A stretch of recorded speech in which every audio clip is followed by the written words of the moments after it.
కదిలేను నవ చైతన్యపు భవితపు యజ్ఞం అడుగై నిలిచింది మా పేదల ప్రాణం కదిలేను నవ చైతన్యపు భవితపు యజ్ఞం అడుగై నిలిచింది మా పేదల ప్రాణం అడుగై నిలిచింది మా పేదల ప్రాణం అనగారిన వెనుకాడిన ప్రజల నుండి ఉద్భవించి ఘనపూరు ప్రజల కొరకు అడుగు వేసే మాయన్న మా బొజ్జన్న మా వెడమ బొజ్జన్న మా బొజ్జన్న మా వెడమ బొజ్జన్న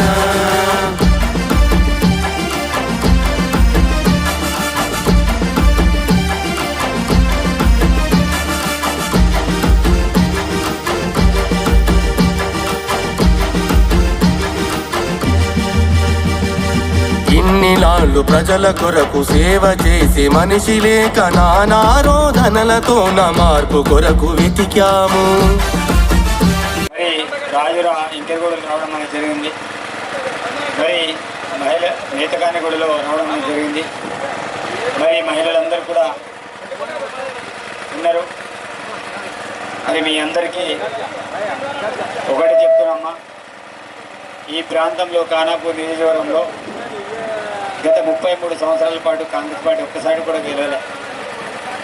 గెలవకపోయినప్పటికీ కూడా మేము ఈ ప్రాంతానికి ఇరిగేషన్ కావచ్చు, విద్యా వైద్యపరంగా కావచ్చు, అన్ని రకాలుగా ఇచ్చేసాం.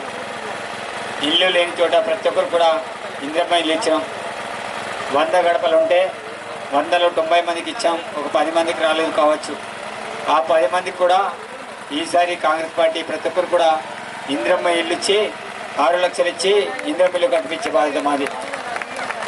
కేసీఆర్ అన్నాడు, ఏమన్నాడు కేసీఆర్, అందరికీ డబుల్ బెడ్రూమ్ ఇస్తా, అగ్గిపెట్టంత ఇల్లు కాంగ్రెస్ ఉన్నాయి, నేను డబుల్ బెడ్రూమ్ ఇస్తాను. ఒక్కటైనా డబుల్ బెడ్రూమ్ వచ్చిందా మీ గ్రామంలో? రాలే. అదేవిధంగా మీ అందరికీ చెప్తున్నా, గతంలో కాంగ్రెస్ పార్టీ బీదవాళ్ళ కోసం ఉపాధి హామీ పథకాన్ని తీసుకొచ్చింది. మరి ఆ ఉపాధి హామీ పథకాన్ని కేసీఆర్ గారు నిర్వీర్యం చేసి ఆ డబ్బులని కూడా పక్కదారి పట్టించి శ్మశాన వాటికలు, రైతు వేదికలు, పార్కులు, డంపింగ్ యార్డులు ఇవన్నీ కూడా నిర్మించాడు. ఎవరిని అడిగినా ఎవరు అడగలే. అందుకే కాంగ్రెస్ పార్టీ ఆనాడు ఉపాధి హామీ పథకాన్ని తీసుకొస్తే నేడు మహిళల కోసం మహాలక్ష్మి పథకాన్ని ప్రవేశపెట్టి వయసుతో సంబంధం లేకుండా ప్రతి మహిళకి నెలకి 2500 ఇస్తామని మాటిస్తున్నా.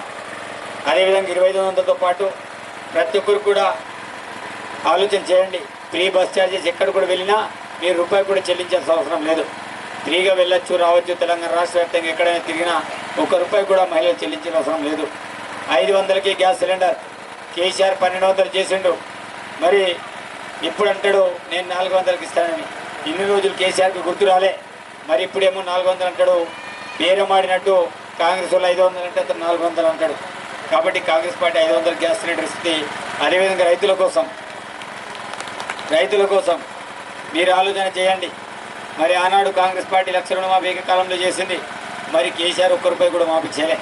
వడ్డీల మీద వడ్డీలు పెరిగినాయి. అందుకే కాంగ్రెస్ పార్టీ నేడు 2 లక్షల ఏకకాలంలో రుణమాఫీ చేస్తుంది. భూమి లేని నిరుపేదలకి 12,000 రైతు బంధు ఇస్తాం. భూమి ఉన్నోళ్ళకి 15,000 రైతు బంధువులు ఇస్తాం. అదేవిధంగా ఇంద్రమ్మ లేని వాళ్ళు మరి తప్పకుండా వాళ్ళు గెలుస్తూ మరి గృహజ్యోతి ప్రతి ఒక్కరు కూడా ఉచిత విద్యుత్ ఇస్తాం.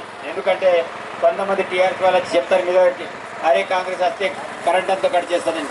కాంగ్రెస్ అయితే కరెంట్ కట్ చేయడం కాదు, ఉచిత విద్యుత్ ఇస్తుంది. మా మేనిఫెస్టోలో పెట్టడం మనకు జరిగింది. అదేవిధంగా పెన్షన్ ఆనాడు కాంగ్రెస్ పార్టీ 200తో పెన్షన్ స్టార్ట్ చేసింది. ఆనాడు 200 2,000తో సమానం సరిపోయినాయి ఆ డబ్బులు 200. కానీ నేడు 2,000 ఎవరికి సరిపోతలేవు. అందుకే కాంగ్రెస్ పార్టీ ప్రతి ఒక్కరికి 4,000 చొప్పున పెన్షన్ ఇస్తుంది. మాటిస్తున్నా. ప్రతి ఒక్కరికి ఒంటరి మహిళలకు, ముసలోళ్లకు, వికలాంగులకు 4,000 బీడి కార్మికులకు 4,000 చొప్పున పెన్షన్ ఇస్తాం. అదేవిధంగా మన ఆడబిడ్డల కోసం పెళ్ళైతే ₹1,00,000 తులం బంగారం ఇస్తాం. ₹1,00,000 తులం బంగారం ఇస్తాం. అదేవిధంగా రేషన్ కార్డు లాంటి ప్రతి పేదవాడికి రేషన్ కార్డులు ఇస్తాం. ఆరోగ్యశ్రీ కింద 10 లక్షల చొప్పున ఆరోగ్యశ్రీ కార్డు ఇస్తాం. బట్టి తరమాలి. ఎందుకంటే డబుల్ బెడ్రూమ్ ఏది, తాగడానికి నీళ్ళు ఏది, రావడానికి రోడ్ ఏది, మా పిల్లల ఉద్యోగాలు ఏంటి, మా పిల్లలకు ఉద్యోగాలు ఏంటి అని ప్రతి ఒక్కటి కూడా అడగాలి. మమ్మల్ని మాయ మాటలు చెప్పి మనల్ని మోసం చేస్తుండు. అందుకే అతన్ని నమ్మకండి. మళ్ళా రాత్రి రమేష్ వస్తాడు. రాత్రి రమేష్ ఇదే నా రాష్ట్ర ఎన్నిక, మీరు ఒక్కసారి అవకాశం ఇవ్వమంటారు. ఎందుకంటే అతనికి ఎమ్మెల్యే చేశాం, ఎంపీ చేశాం, జిల్లా పరిషత్ చైర్మన్ చేశాం, వాళ్ళ భార్యని ఎమ్మెల్యేగా 2 సార్లు చేశాం. చాలు, ఇంకా చేయాల్సిన అవసరం లేదు.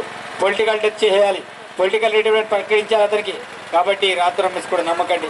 ఈరోజు కాంగ్రెస్ పార్టీ పేదింటి బిడ్డకి కాంగ్రెస్ పార్టీ టికెట్ ఇచ్చింది. నేను ఇప్పటికీ ఇంద్రమ్మ ఇంట్లో ఉంటున్నమ్మా. 1 ఎకరం 38 గుంటల ఆసామిని, నేను భూస్వామిని కాదు. 1 ఎకరం 38 గుంటలే ఇంద్రమ్మ ఇంట్లో ఉంటున్నా. మరి ఇంద్రమ్మ ఇంట్లో ఉండేటి పేదవాడైనా మరి బీదవాడైనా వెడంబుజ్జి వైపు ఉంటారా, ధనికులైన జాన్సన్ నాయక్ రాత్రి వైపు ఉంటారా? మీరు ఆలోచన చేయండి. తప్పకుండా బీదవాడైన వెడంబుజ్జి వైపు మీరందరూ కూడా ఉంటారని ఆశిస్తున్నా.